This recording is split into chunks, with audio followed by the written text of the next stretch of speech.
I'm trying to here and there sprinkle in watching like all these big famous movies from well before I was born that I should have probably seen. Casablanca, things like that. So the latest was Dr. Strangelove, which I thought was a giant piece of shit. Yeah.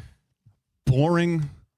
Like, it's supposed to be like one of the funniest movies ever made. Like, I was bored to tears. And at the end, I was like, all right. Like, and I get it. It was made in 62, 64, whatever the hell it was. So maybe it just hasn't aged well. But, boy, that is not a great movie. And for all the hype of that being one of the great movies of all time, Dr. Strangelove, thumbs down from yours truly. Huh. I didn't love it. I think I've seen it, but I can't remember it. It's just kind of whatever. It's so much talking. It's not Stanley Kubrick. It's before. It is Stanley Kubrick. Oh, it is Stanley Kubrick. Yes, okay. yeah. And it's, satire about the Cold War era. And there were some parts I found funny. I actually thought the Dr. Strangelove character, because it's Peter Sellers as three different characters. So Peter Sellers, like, as Dr. Strangelove was kind of funny. There were some fun lines. But overall, I'm like, really? Like, this was... I think it's like on the National Registry is like it's looked at and considered by movie buffs as one of the great movies of all time. And I thought it was a boring piece of shit. Have you ever gone back and watched the old Peter Sellers Pink Panther movies? I don't love those either. Okay. Like the original one, Shot in the Dark. Before it became a franchise. Okay. And it was the Pink Panther Strikes Back, the Revenge of the Pink Panther. Like those all of that. I've seen. Maybe I've not seen that one. The original, I believe, was called Shot in the Dark. I haven't seen it in a while. I don't know if it holds up, but I think Shot in the Dark was brilliant. Okay. I remember feeling it was brilliant. I remember thinking Peter Sellers is brilliant. And then, again, the Pink Panthers franchise, I don't know what, I can't remember. I've seen those ones later that had like the cartoon intro. I don't think I've seen this one you're mentioning. But the other two you've mentioned I've seen, and I thought were just kind of whatever. Him as an actor is good. It's just... I don't know. I didn't love it. It's just so much dialogue. George C. Scott's good in it, I guess. Like, his character's kind of interesting and funny-ish, but people talk about that movie as one of the 10 greatest movies ever made, and I was just like, I guess. It was like, whatever. I didn't think it was that great.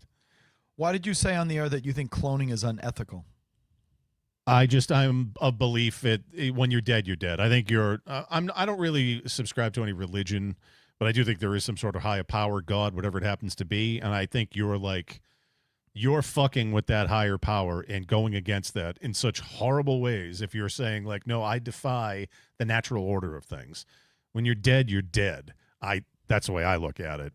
And I just think it's as selfish as, like, man wanting to go to space. Like, you got Earth. We don't get to have... Oh, that's totally different. We shouldn't get to have another planet. Like, you ruined this one, so let's go to another one. Stop it. Oh, no, fuck that. Oh, that's please. different. If I was president, I would gut NASA so fast, you have no idea. Big waste of fucking time. But also the cloning thing. So yes, for people that do want to clone, so this dog, what I hope happens is that there's something off with it and it attacks Brady at night. Like, if you're going to go against the natural order of things, I hope that dog becomes like Cujo and bites his throat. I agree. Whether you believe in God or whatever, I do believe there is a natural order of things, a higher. I mean, I'm joking. Hang me upside down like Ted Williams. Because I don't ever want to die. I would like to live forever. But it is messing with things. Yeah. To try and bring back something from the dead, which is essentially what you're doing. You're not cloning. You're trying to bring back from the dead what you had. Did you ever see Prometheus? It's the prequel to Alien. Yep. Unfortunately, I sure did. Yes. And so it's Wayland, the rich guy. He has himself in stasis. So they find it and he wants to meet the makers so he can like live forever. And then he gets killed, and rightfully so. Like, you shouldn't try to live forever. I think it just goes against, again, the natural order of things. And when the comeuppance happens, I cheer. And I hope the comeuppance happens with this dog and Brady. But us exploring other planets is a different deal, Murray. If you're looking for stuff, I don't know. Maybe you're trying to find something that can cure cancer, fine. But I don't think you should get to inhabit another planet. Why? This is the one we get. Says who? Again, the natural order of things, the higher power. I don't think that... Murray, you know what I think? I think we are from somewhere else to begin with. I think we came from somewhere else. Maybe. I'm not going to pretend to know, but... I don't know. It's just what I believe. That, we are carbon. Whatever. I'm not saying that, like, a Murray alien got shot onto planet Earth and all of a sudden here comes all the Murray. I'm talking about, like, but whatever, organic matter. Yeah. got on our planet in the first place from somewhere else. Started as tadpole, And moved we its way came up. from- we something like that. Sure.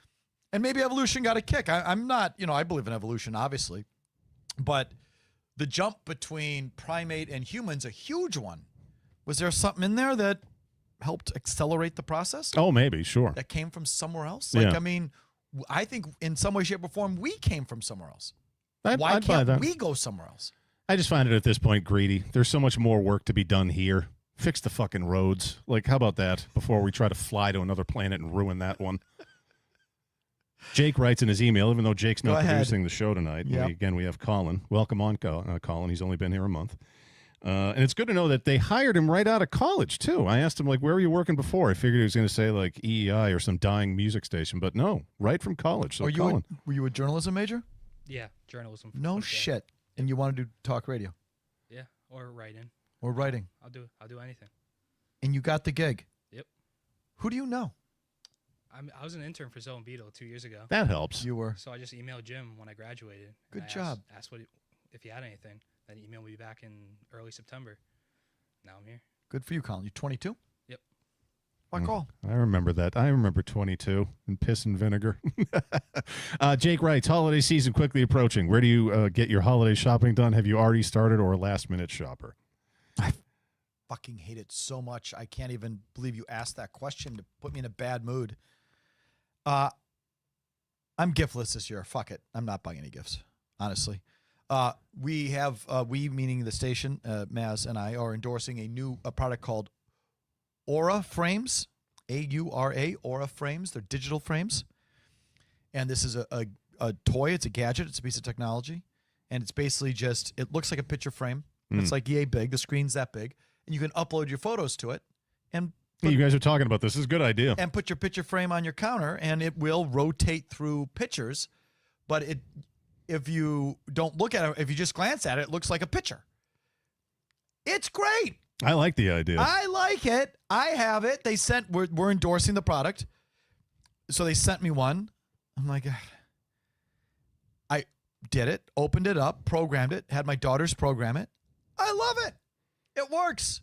So Everyone's getting the Aura frames. everyone in my orbit is getting an Aura digital frame, and the rest of you can fuck off. That's it. I'm not shopping for anything. I'm not doing anything. That's it. I can't stand what Christmas has become. Yeah, for me, and that became this a long time ago, but it's just another day where you just buy and waste a bunch of shit. And it's gross. I hate it. yeah, And I'll I'm do, glad when it's over. Sorry. I'll do things last minute. I don't go to the mall. I haven't been to a mall in God knows how long. I find them just abhorrent. The wife wants some fancy pajamas, so I'll order those. They'll show up. I'll put them in a box. She knows she's getting them, and we'll go to dinner. And that's it. It's also her birthday, so I do have to get something for her birthday. I'll celebrate the birthday, but Christmas, the commercialization of it, buying gifts, like we don't, we go to dinner. Yeah, I'm getting a text about the digital frame being old. Yeah, I don't care. It's new to me. I'm not telling you like it's some new invention, like you've never heard of it. No, I come to everything like 5 to 10 years late. It's new to me. So based on here's one, this is very appropriate because I had just mentioned them. He wrote this, did Jake, as far as the questions. U.S. Rep calls on NASA to share unreleased pictures of the 3I Atlas comet as the color has shifted for the third time. And he writes this big thing he copy and pasted about the story I could give two shits less about. Here's what I want the government to focus on now. You don't care if that's an actual interstellar I don't care. Here's what I care alien life form? You don't care about that? No, I don't. Why not? Here's what I care about. Get the fucking government back and pay the ATC people. Yeah, that's a good one. These airlines and these airports are already out of control. You mean the TSA? TSA. But the airline, all of it, it's all a mess. And I have to fly next week, and I need to go away for a few days. So I've been flying throughout the whole thing. I've had not one.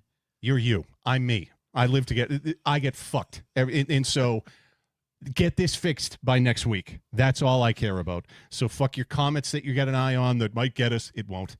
Whatever it happens to be. It's not just that. Get all back. Is he implying that they're trying to wonder if it's an actual alien spaceship? Yeah. Which, I mean, please. You're not curious? I'm not. I'm the. Yes, you are. I'm the. Yes, you Mike, are. I don't care about it. Yes, you do. I don't. Yes, you I do. don't. If they Good. were aliens Come get us. buzzing us. Come get us. Let me know what I can do for you, aliens. So who can I round up? Who can I help? I will be. You don't think that's an interesting story? You don't want to hear about it?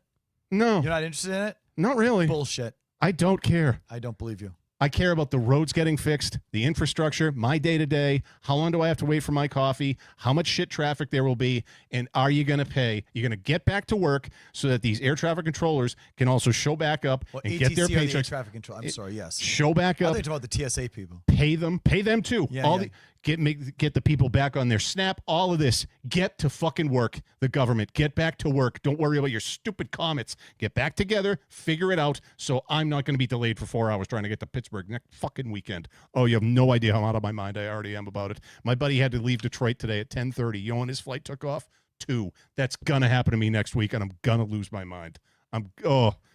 Kevin writes in, Felger and Big Jim, taking my first trip to Tampa Bay this weekend. Any bar restaurant recommendations in Tampa?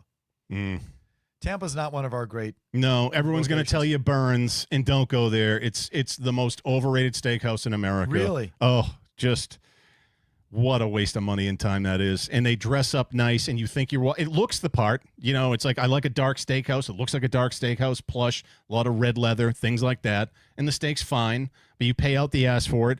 And then they have this gimmick about like, well, Trevor here, this is my son Trevor. He started working here when he was 15, and I started here when I was 15. You didn't. You local hillbillies. This is something you do on the side when you're selling meth as your real job or whatever it happens to be. And we'd wear different colored ties for how many years you work. It's like going to Disney for steaks. I can't stand that place. It's wildly overrated. Don't go to Burns. I don't know. Go to a strip club on Dale Mabry. It's littered with them. And then go to the game. That's what I would recommend. How do you guys feel about the new mayor of New York City? Asks Sean. No comment, because I'd like to keep my job. So you feel strongly about it? Sure do. Really? Yes. In fact, one would say that's why I'm in a wildly pissy mood today. Really? Why would you lose your job saying you liked or didn't like the new mayor of New York City? Why can't you say you don't like him? You don't like him. I don't like him, and I don't like his communist views. I'll leave it at that. And why would that cost you your job? No, because I'm just being over dramatic. That's all. So, my feeling is the thought that, well, first of all, there's going to be this massive flight out of New York City, and that New York City is now ruined is not going to come to fruition. That's my thought. Oh, it's like everyone that says, like, when Trump got elected, I'm going to leave and go to Canada. Exactly. Like, no one ever does. It's Like, that's all. Yeah. Thing on the other side. Or are some people going to leave? Yeah, there's going to be some people that leave. There's going to be some people that come. And at the end of the day, New York is going to survive as one of the greatest cities on the planet, if not the greatest city on the planet. That's what I think. I don't share his political views either. I think it's scary. I do vote Democrat, and I think someone like that hurts my side. I think someone that on that far to the fringe hurts my cause. So I'm no fan of him either. But the thing about New York burning to the ground, the tremendous flight out of the city is, at the end of the day, New York's going to survive as our greatest city and one of the great cities on the planet, which it pretty much always has been. So that's what at the end of the day. Yeah, I would agree with all that. I think you're still going to be able to go to New York, Murray, and buy fancy glasses down in the Village, and you'll be able to do all that stuff. That stuff ain't going anywhere. Someone asked, there was one good here. Where the hell is it? Shoot. What the hell happened? Murray, pay for clear at the airport. It's worth, you walk right through with the host. No, I do it. It's not. It's one of the great gouges. It's bullshit. I've canceled it. It's a ripoff. Thank you. Fuck clear. Giant ripoff. When I first got it, it was actually excellent. And since then, these last couple of years. I've said this many times. I fly all the time, and I'm often in a TSA line next to the clear line. Almost never does the guy in the clear line beat me through the TSA line. It's almost always the same. Almost always exactly the same. And what do I get out of that? Horrible, wretched, useless, non-existent customer service? Fuck off.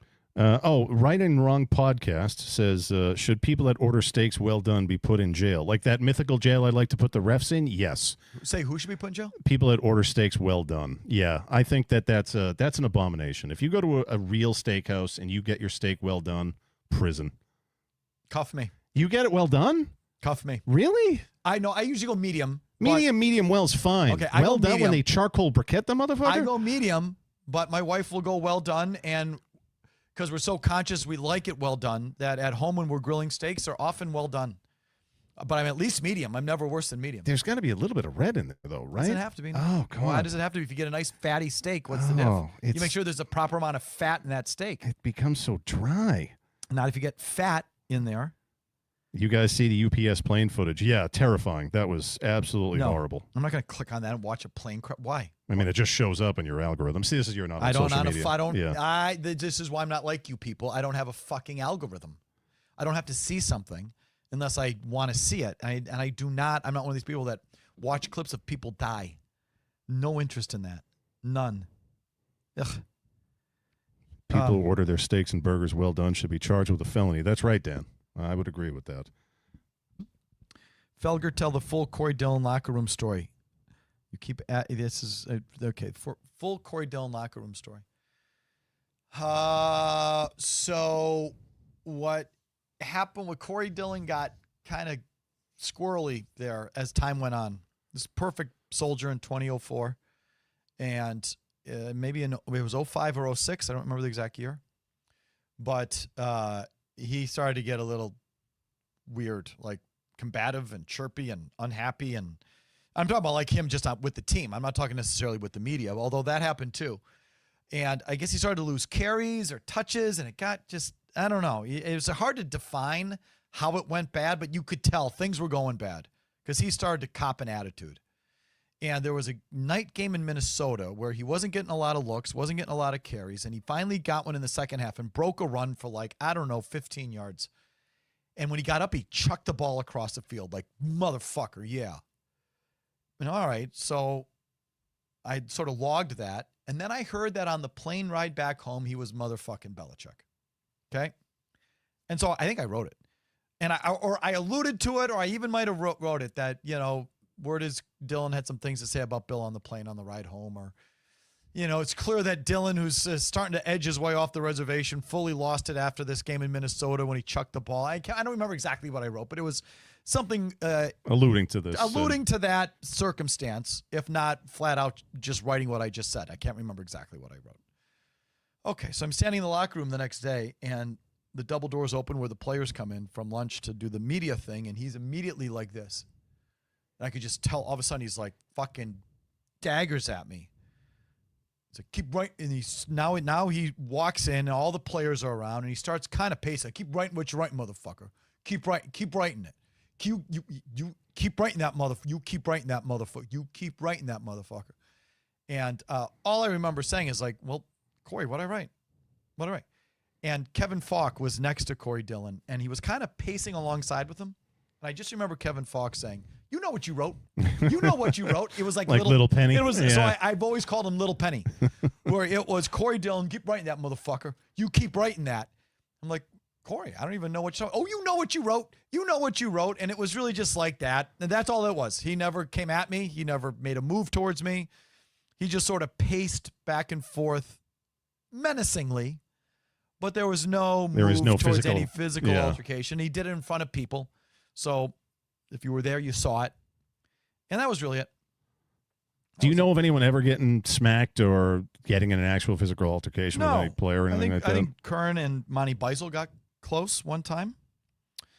And not that it was ever close. I'm never close. I don't get physical. But, Richard Seymour, not a fan of mine. I can see why. And Richard, just if I'm being fair, I'd like to get his ass kissed. Ron Borges and others would kiss his ass and give him the full, treatment. You're the man. Where if he sucked, I would write it or, whatever. And so it came to a point where it was obvious he kind of had a problem with me or he wouldn't talk to me or was like kind of shooting down my questions when we were in a group setting. So he was sitting there in his folding chair and I came up behind him. I said, Richard, you got a second? Nothing. Richard, can I just grab a word with you? Nothing. Ignores me. So, Richard, is there some sort of problem? He stands up. He just completely unfolds. He unfolds himself from the chair. This man's a giant. He's a giant human being. And I'm 6 feet. I'm not tiny, but he just unfolds himself. Looks down right on me and says, do you want there to be? I'm like, no, Rich, never mind. I walked away. So again, it's not close, but like, that's something in the same ballpark. Yeah. I'm not a fighter. Tom Curran is a scrappy dude, or used to be anyway. I think when he and Beisel went at it, I'm not saying they came to blows, but that It would was have been like closer. face to face. Would have been closer to anything I did because I just walk away, whatever, fuck it. Tommy wasn't like that. What else we got? Felger and or Jim, any cool or fun stories in Worcester? No, I never really partied there. I'll say, what's the hot dog place? I do like that. If you can remember the name of it, you probably do if you're from Worcester. You're kind of like a mini Joe Murray. You do have restaurant recommendations most places. Yeah, I feel like, if I've been to a place, I got a spot for you, like Joe. I mean, Joe's certainly more. I feel like Joe, He knows- no matter what city, town, He knows that province, whatever. He knows that town's house of pizza. Yeah, oh, no he doubt. knows who owns it. He knows what kind of pizza they make and how the wings are. You name it. Saugus House of Pizza, Marblehead House Yeah. of Pizza, Swampscott House of Pizza, Salem House. I'm just using one region of the city, but he's been to every town. Wellesley House of Pizza, Newton House of Every town has its own house of pizza. Yeah. He knows everyone in the Boston metro area. Thank you for, George's Coney Island. Those, and that place is an institution. It's been there like 100 years. George's Coney's. Those are delicious. But other than that, no, I haven't really spent that much time in Worcester. I hear Polar Park's nice. Worcester, Massachusetts. Yeah, the song's catchy that they play in the Yeah, on middays. Beetle and Zone. Yeah, I hear that. I have Yeah. that in my head all the time. Worcester is a fine community. Oh, yeah. What else did we get in the Jake Felger, did you email? vote in Nantucket yesterday? Are you a fan of short-term rentals on the island? I did not vote. I think you had to be there to vote. But I think as a homeowner, I get a vote. I don't even know. In absentia? You How'd it should do? probably. Yeah, I bet I could. How'd it do? I don't even know. I can't keep track of those those initiatives down there. I don't keep track of what. So I'm bad. I am a guy, unlike most people. Just tell me what to do. Honestly, do you allow it? Do you not allow it? We don't rent our place out, so it doesn't really affect us.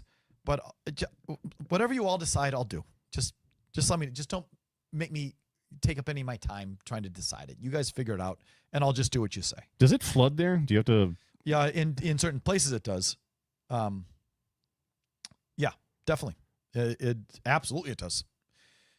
And it's going to, I think, flood more. We got a few emails on this. I don't know if you saw them. So David writes, I can't believe no one mentioned the Key and Peele skit about excessive celebration. About 1,000 people emailed Yeah. me about it. I got it. That's what the Dwiddle Yeah. thing was, the hip thrust. He did 2 hip thrusts. I know. I got it now. I got it. I knew of the show. I had never seen it. I'd so never seen it before either. I had more but people say, like, how have you never seen this? I'm like, I don't, Okay, I've I never got really, it, I got know it. of the show. I I've got never it. seen it.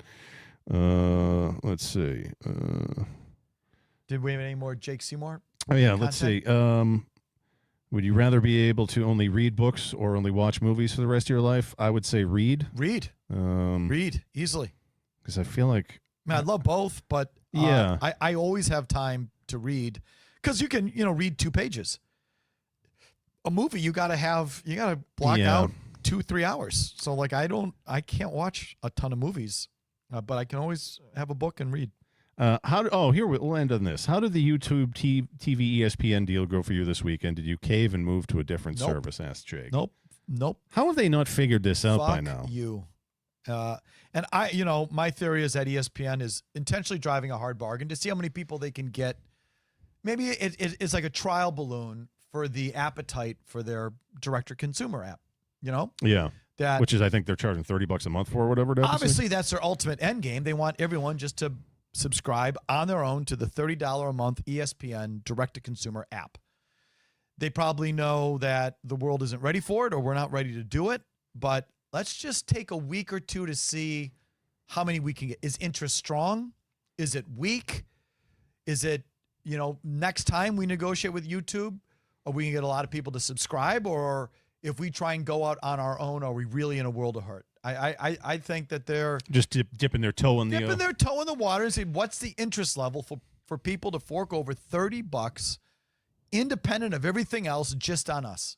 Hopefully they're realizing that the interest is scant, that the interest is minimal, and they'll get back on YouTube TV. And, ESPN to me is kind of like, it's, for all intents and purposes, it's ABC, CBS. It's a network channel. Like Yeah. it's like a, I guess it's not on what you would consider like a base cable package or whatever, but it should be. I mean, that should not be totally on its own island, on its own consumer direct-to-consumer product. I'm sorry. It just shouldn't.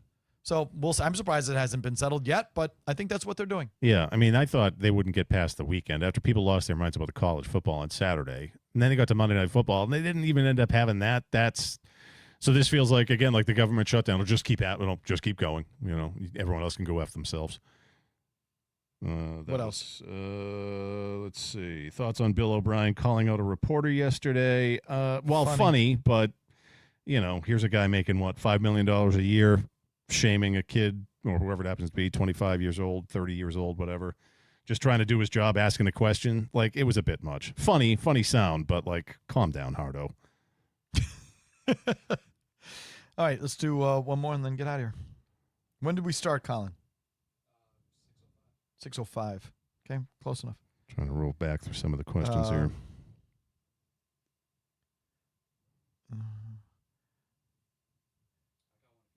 Go ahead.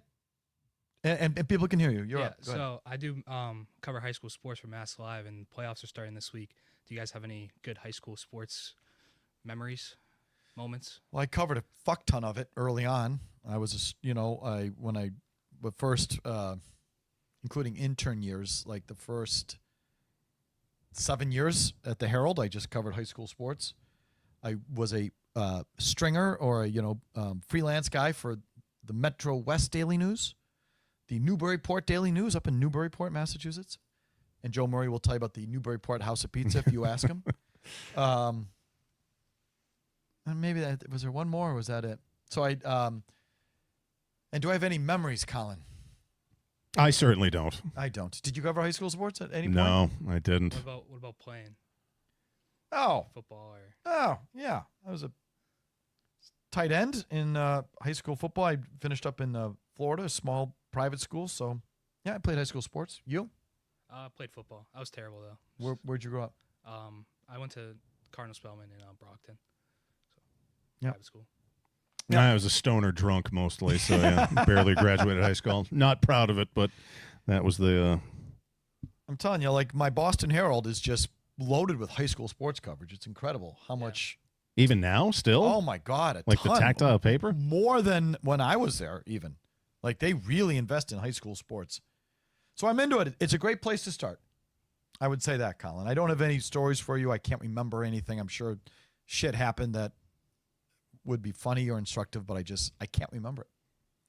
But either way.